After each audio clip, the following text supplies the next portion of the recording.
Hallelujah.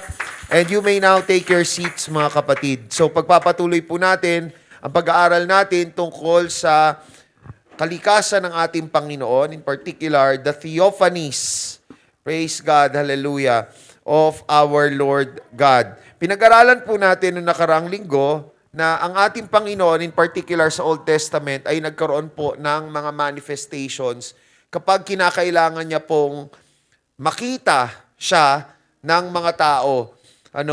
Because we know that God, hallelujah, prior to His incarnation, mga kapatid, God is a spirit, and a spirit doesn't have a body, and a spirit is invisible. Hence, if the Lord wanted, especially in the Old Testament time, to make Himself known visibly, He did so by the theophanies or manifestations, mga kapatid. So napag-usapan po natin kung paanong ang ating Panginoong Diyos ay maaaring magpakita, hallelujah, right then and there, through a theophany, maaaring magpakita rin siya sa pamamagitan ng mga pangitain, mga kapatid, at yung kanyang anyo, mga kapatid, hallelujah, ay maaaring sa pamamagitan ng anyo ng isang tao, maaaring anyo ng usok, mga kapatid, hallelujah,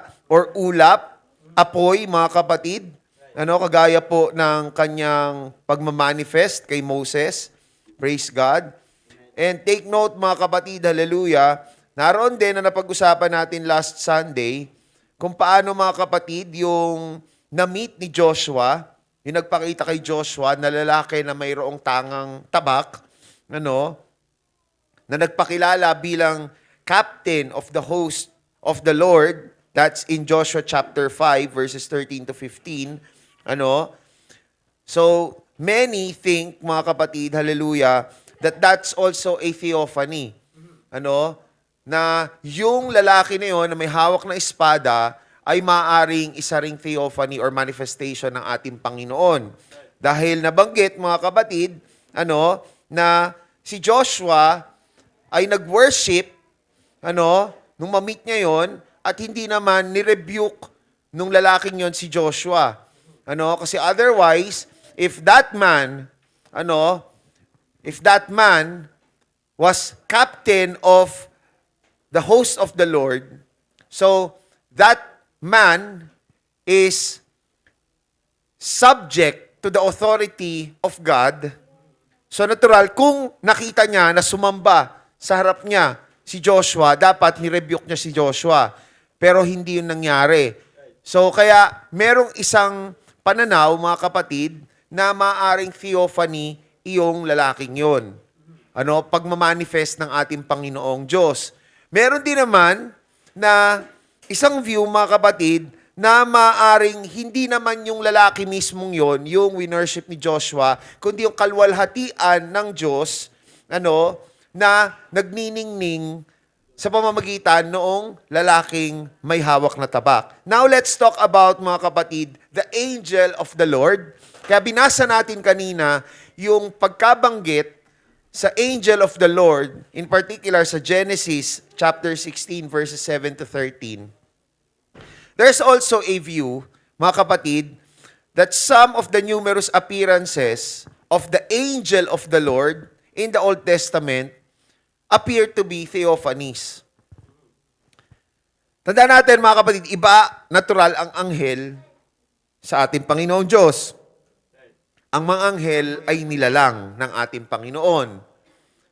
Pero, mga kapatid, mayroong isang view or merong ilan na ang pananaw nila, mga kapatid, may mga banggit sa Old Testament about the angel of the Lord na maaring theophany or manifestation ng ating Panginoon. And one of those mentions is yung nabasa natin, mga kapatid, sa Genesis chapter 16. Di ba? The angel of the Lord in Genesis chapter 16 verses 7 to 13 appeared to Hagar. Si Hagar yung maidservant ni Sarai or ni Sarah. Yung may bahay ni Abraham. At alam naman natin, di ba, kung ano yung kwento na dahil hindi magkaanak si Sarah, inutusan niya tong si Hagar na pumunta sa kanyang asawa, magpaanak sa kanyang asawa. Ano? At dahil sa takot ni Hagar, nung siya ay nakipagniig na sa kanyang among lalaki, sa takot niya, so tumakas siya. At nagpakita, mga kapatid, yung angel of the Lord kay Hagar sa Genesis chapter 16, tapos mababasa natin, 'di ba, towards the latter part, no, sa verse 13 yata, na tinawag ni Hagar na God yung angel. Basahin ulit natin, mga kapatid, yung verse 13. And she called the name of the Lord that spake unto her, Thou God seest me. So, ang kaharap niya rito, mga kapatid, yung angel na nakikipag-usap sa kanya. Pero nung sumagot dito sa verse 13, nung nagsalita sa verse 13, si Hagar, ang sabi niya, mga kapatid, Thou God seest me. For she said, Have I also here looked after him that seeth me? Tapos sa first part pa ng verse 13, sabi doon, And she called the name of the Lord that spake unto her. So for that reason, mga kapatid, hallelujah, mayroong isang view na yung angel of the Lord na nagpakita na yun may be a theophany. Could have been God Himself who was talking to Hagar. Kaya nung nag-response si Hagar doon sa verse 13, tinawag niyang Diyos. Now, pwede rin kasi maging isang view din dyan, kagaya nung sa captain of the host of the Lord, yung na-meet ni Joshua na lalaki na may hawak na tabak. Maaring ganun din yon, mga kapatid. So, hindi yung isang view. Baka naman hindi mismo yung angel ang pinatutungkulan ni Hagar nung binanggit niya ang ating Panginoong Diyos. Baka parang nagmamani or nagre-reflect yung glory ng ating Panginoon doon sa angel, at alam naman natin, di ba, marami din pagkakataon sa Bible ng ating Panginoong Diyos, hindi siya magmamanifest as a theophany kung gusto niyang mayroong mensahe na iparating. Di ba? Maaring ang gagawin niya, magpapadala siya ng anghel, halimbawa, yung kay Mary. Di ba? So, maaring siguro, ito, isang parang nakikita kong possibility dito. Kung hindi theophany, yung angel na yon, baka nung sumagot si Hagar at tinawag niya ang ating Panginoong Diyos, baka na-realize niya, okay, kinakausap, may message ang Panginoong Diyos para sa kanya. At nagre-respond siya sa ating Panginoon, not necessarily to that angel. So, syempre, yung response niya, idinidiretso niya sa ating Panginoon, hindi doon sa mensahero. Natural, ang babanggitin niya, ang kinakausap niya, ang ating Panginoon. Maring yun din yung isang view. So, kahawig noong view kung paanong si Joshua, yung na-meet ni Joshua, di ba? Sinamba, di ba? Nag-worship si Joshua nung ma-meet niya yung captain of the host of the Lord. Okay? Moses naman, in the case of Moses, di ba? Meron din banggit that the angel of the Lord appeared to Moses in the burning bush. Sa Exodus chapter 3. So the angel of the Lord appeared to Moses doon sa burning bush. Pero, ang sabi din, mga kapatid, God talked to Moses on that occasion. Okay? Kung bubuksan natin, mga kapatid, ang ating mga Bible sa Acts chapter 7. Acts 7, verse 30. Okay? Kung babasahin natin verse 30, And then 40 years were expired. There appeared to him, pinag-usapan si Moses, in the wilderness of Mount Sinai, or Mount Sinai yan, an angel of the Lord in a flame of fire in a bush. When Moses saw it, he wondered at the sight, and as he drew near to behold it, the voice of the Lord came unto him. So, anong sabi sa verse 30 ng Acts chapter 7? Nagpakita kay Moses ang isang anghel. In a flame of fire in a bush.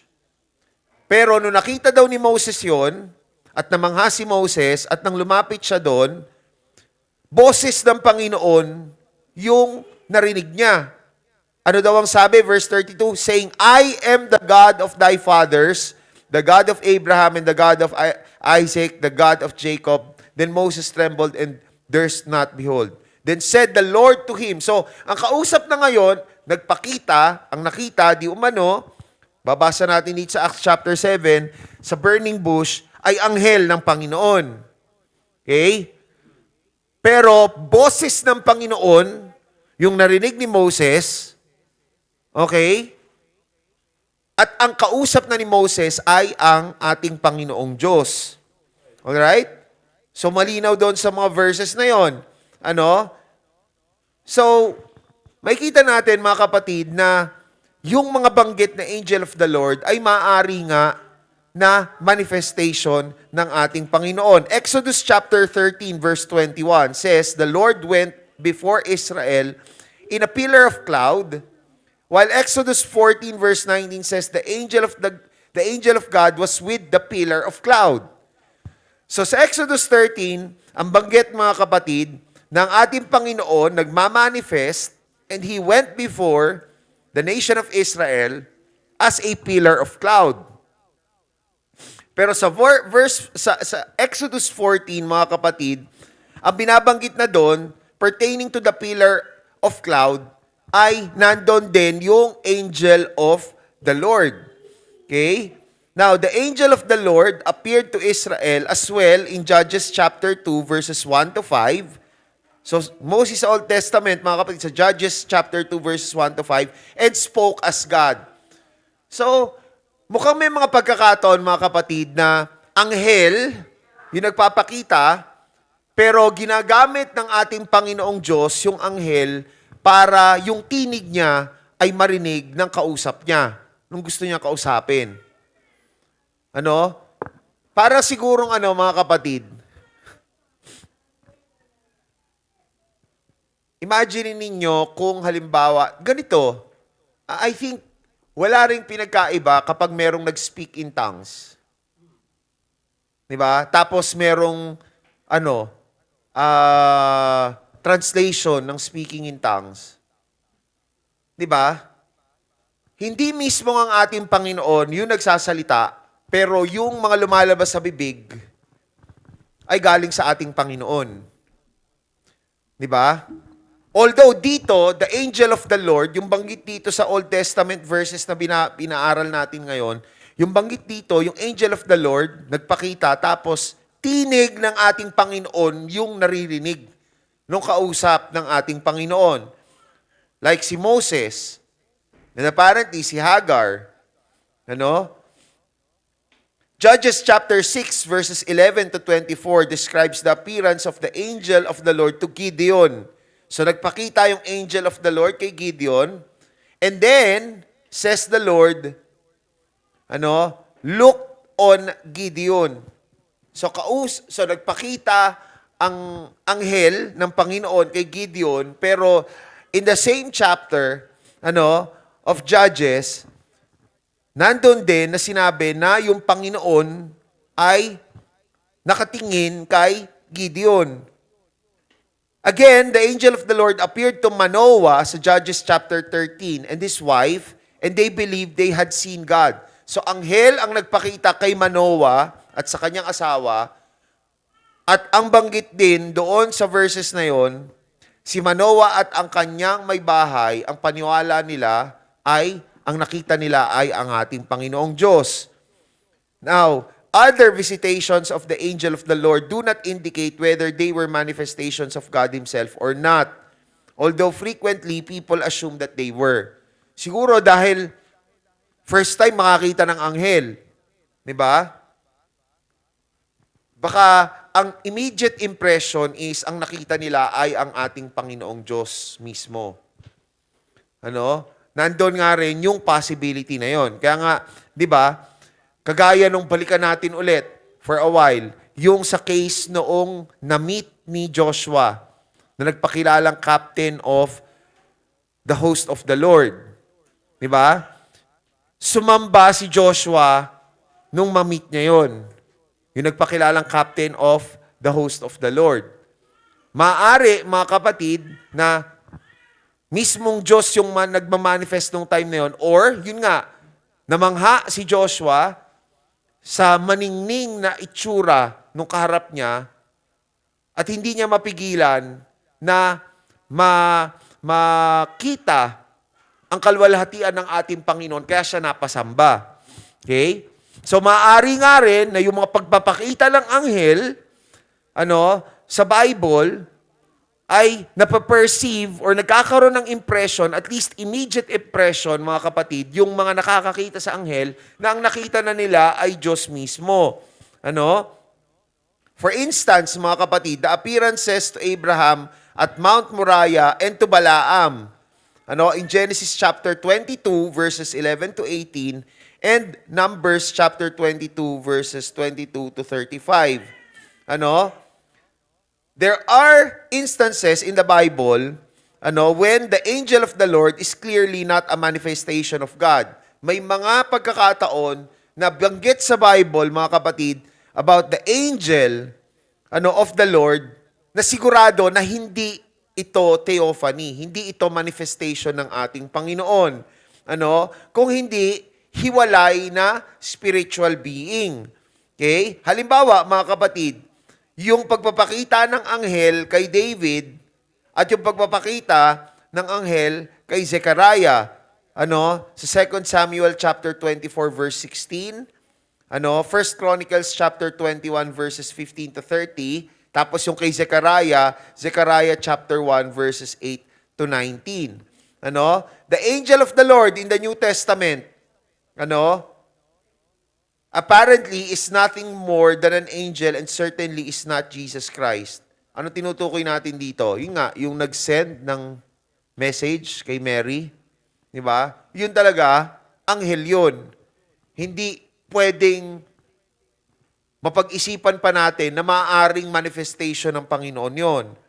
Okay? So in analyzing all the verses of the Scripture, some say that the angel of the Lord is always a direct manifestation of God. So yun nga, isang view, mga kapatid, ng ilan, na yung anghel ng Panginoon, na nababanggit sa Biblia, ito ay direct manifestation ng Panginoon or a theophany. However, some of the instances mentioned above do not support this view. So merong banggit tungkol sa angel of the Lord na hindi sinusuportahan yung idea na yung angel of the Lord ay theophany or manifestation ng Panginoon. At meron daw ditong dalawa na banggit sa Bible, mga kapatid, na kinokontradict ito. Others say the angel of the Lord is a manifestation of God in some instances and not in others. So, yung isang view naman, na may mga pagkakataon na yung mga manifestations ng Panginoon is sa pamamagitan ng anghel, pero hindi lahat ng pagkakataon na nagpapakita yung anghel ng ating Panginoon ay yung Panginoon mismo yung nagmamanifest at that point. The second view seems to be consistent with the Scripture. So yung pangalawang view na yon, na may mga pagkakataon na yung mga banggit na nagpakita ang anghel ng Panginoon ay maaring manifestation ng Panginoon mismo at meron ding mga banggit sa Bible na anghel talaga, hindi manifestation ng ating Panginoon. So, according to Reverend Bernard, yung pangalawang view na yon, yun yung mas consistent with Scripture. Kaysa doon sa isang view na lahat ng banggit ng pagpapakita ng anghel ng Panginoon ay manifestation, direct manifestation ng ating Panginoon. Mayroong pangatlong view. May pangatlong view. Okay?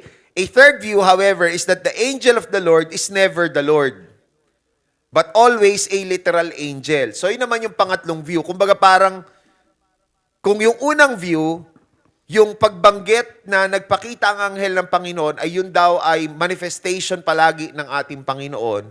Okay? So, theophanies, yung angel of the Lord. Yung pangatlong view naman, mga kapatid, strictly adheres to the word angel. So, angel talaga yon. Okay? Angel talaga. Walang debate. Okay? Anghel lang talaga ng Panginoon yung nagpakita. yung binabanggit na yun sa Bible. Ano? So, always a literal angel. To support this last view, one would emphasize that angels are mouthpieces, messengers, and agents of God. Okay? So, itong pangatlong view na to, ine-emphasize, mga kapatid, binibigyan diin yung pagiging mensahero ng mga anghel. Gaya nga ng banggit ko sa inyo kanina. Ano? In other words, it is proper to say the Lord said or the Lord did even though He said or did something through the agency of an angel. Kumbaga, yung anghel nabanggit, so yung third view, never na manifestation ng Panginoon yung angel, ngunit ginagamit ng Panginoon yung angel bilang instrumento or ahente para magpahayag sa tao, para magbigay ng mensahe, or para kumilos para sa ating Panginoon. Okay? So, under this view, a description of an act of God in the account of an angelic appearance is simply a shorthand way of saying God acted through the angel. So, itong pangatlong view na to, sinasabi na ang Diyos ay kumilos sa pamamagitan ng anghel. Pero hindi siya mismo yung nag-manifest. So, since the biblical writers make clear at the beginning of the accounts that an angel was the direct agent, no ambiguity or discrepancy needs to exist. Okay? So, wala daw dapat na parang kalituhan or pagiging malabo. Dahil, para dito sa view na to, mga kapatid, yung mga tagasulat ng Biblia ay nilinaw sa simula pa lamang na anghel yung naging direct agent. Okay? So in this view, the people that acknowledged the visitation of God were either mistaken in their belief that they had seen God Himself, or more plausibly, they recognized that God was using an angel to speak to them and therefore addressed God through the angel. Kaya nabanggit ko rin kanina, mga kapatid. So doon sa pangatlong view, anghel talaga yung nakita. Lahat ng mga banggit tungkol sa anghel talaga yon, hindi ang ating Panginoon. Ngunit, kaya nakakapag-respond yung pinagpakitaan ng anghel na tila baga Diyos yung nakita nila, Diyos yung kausap nila, dahil nga maaring namangha sila, mga kapatid, doon sa itsura noong anghel. Or maaari na nire-recognize nila na itong anghel na to ginagamit lamang ng ating Panginoon para makipag-usap sa kanila, kaya nung nag-respond sila, tila baga, diretso na yung response nila sa ating Panginoon. So there is another way to reconcile the third view, okay, with verses of Scripture that identify the angel of the Lord with the Lord Himself. Ano raw yun? Una, the angel visibly appeared, nagpakita yung anghel, nagpakita yung anghel, kaya may banggit doon sa verse that the angel of the Lord appeared. Okay? Nagpakita talaga yung anghel, ngunit ang ating Panginoong Diyos ay kasama ng anghel, pero hindi siya nakikita. Okay? Therefore, references to the Lord acting or talking could mean literally the Lord and not the angel. Kasi di ba halimbawa, yung sa case nung si Moses, di ba? Nagpakita daw sa burning bush, sa apoy ng burning bush, anghel. Pero ang narinig ni Moses ay tinig ng Panginoon. So nandun nga naman, mga kapatid, yung maaaring maging argument na baka nga angel yung nakita ni Moses, pero boses ng Panginoon yung nandun kasi kasama ng Panginoon, being an invisible being, kasi spirit ang Panginoon, kasama nung anghel. So kumbaga parang ganito na lang, mga kapatid. Imagine na lang natin, pero malabo. Halimbawa na lang, mga kapatid. Si presidente, 'di ba? Invisible. Halimbawa lang invisible. Pero kahit na invisible siya, may kasama siyang PSG. 'Di ba? So si PSG yung nakikita mo. Makikipag-usap si presidente, invisible siya pero naririnig naman yung boses niya. So si presidente, makikipag-usap doon sa gusto niyang kausapin, naririnig nung kausap, boses ni presidente, ngunit ang nakikita niya yung PSG. So yun yung isang possibility, mga kapatid, na paraan para ma-reconcile yung third view with Scripture. So mga kapatid, references to the Lord acting or talking could mean literally the Lord talking and not the angel. Okay, so kung yun nga, anghel, nandoon nagpakita, pero kasama din ng anghel ang ating Panginoon, invisible siya, hindi siya nakikita. Pero naririnig yung kanyang tinig. Okay? So in summary, it is evident that the angel of the Lord in the Old Testament was not always God Himself. Okay? Mas unscriptural yung unang view na lahat ng banggit sa Bible tungkol sa angel of the Lord na nagpakita ay direct manifestation ng ating Panginoon. Mas consistent with Scripture yung dalawang views, yung second and third view. Yung second view na may mga pagkakataon, may mga banggit, may ilang banggit na angel of the Lord nagpakita at yung Panginoon ang nagmanifest at that time. Meron naman mga pagkakataon na angel talaga yon at hindi ang ating Panginoon. Kagaya nga halimbawa noong sa New Testament, nung nagpahayag ng mensahe ng Panginoon yung anghel kay Maria. Okay? Yung pangatlo na view pertains to those mentions, mga kapatid, of angels being really angels, walang pagkakataon, walang possibility na ang ating Panginoong Diyos yung nagmanifest as an angel. Pero yung mga pagkakataon sa Bible na nagpakita yung anghel, tapos yung pinagpakitaan ng anghel ay sumamba or sumagot na ang kausap nila parang direktang ang ating Panginoon na. Or yung mga banggit na angel of the Lord yung nakita, pero boses ng Panginoon yung nakipag-usap. So, yung third view ay maaaring i-reconcile with the Scripture. Yun nga, na nagpakita ang anghel, kasama ng anghel, ang ating Panginoong Diyos as an invisible being. But His voice was audible. Okay? A person can plausibly agree that the angel of the Lord was never an actual theophany, but he cannot seriously contend that the angel of the Lord was always a theophany. Okay? The simplest explanation is that the phrase, the angel of the Lord, so yun daw parirala or yung banggit na the angel of the Lord, so ito, yung pinaka-simple daw na paliwanag, sometimes refers to a theophany of God. May mga pagkakataon na manifestation siya ng Diyos, ngunit sa ibang pagkakataon, ang tinutukoy ay literal talagang anghel. Now, a Trinitarian scholar was quoted here by Reverend Bernard. A Trinitarian scholar summed up the predominant view as follows. Ito, galing daw to sa Trinitarian, pero kinote ni Reverend Bernard. In the Old Testament, the angel of the Lord might be only a messenger of God. So sa Old Testament, maaari daw na yung angel of the Lord ay mensahero lang ng ating Panginoon because the Hebrew word itself for angel means messenger, distinct from God Himself. Or he might be identified with the Lord Himself speaking in the first person.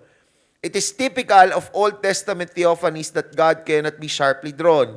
God is free to make His presence known even while humans must be protected from His immediate presence.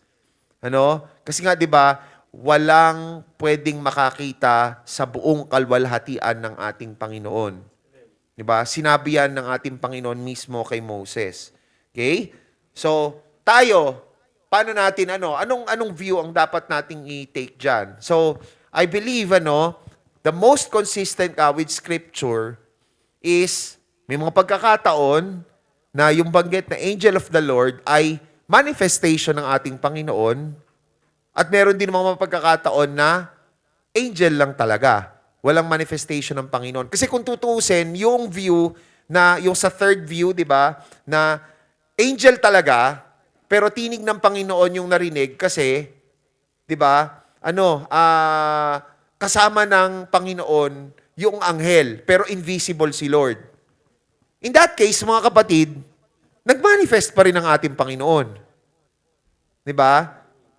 So, the second view is considered to be more consistent with Scripture.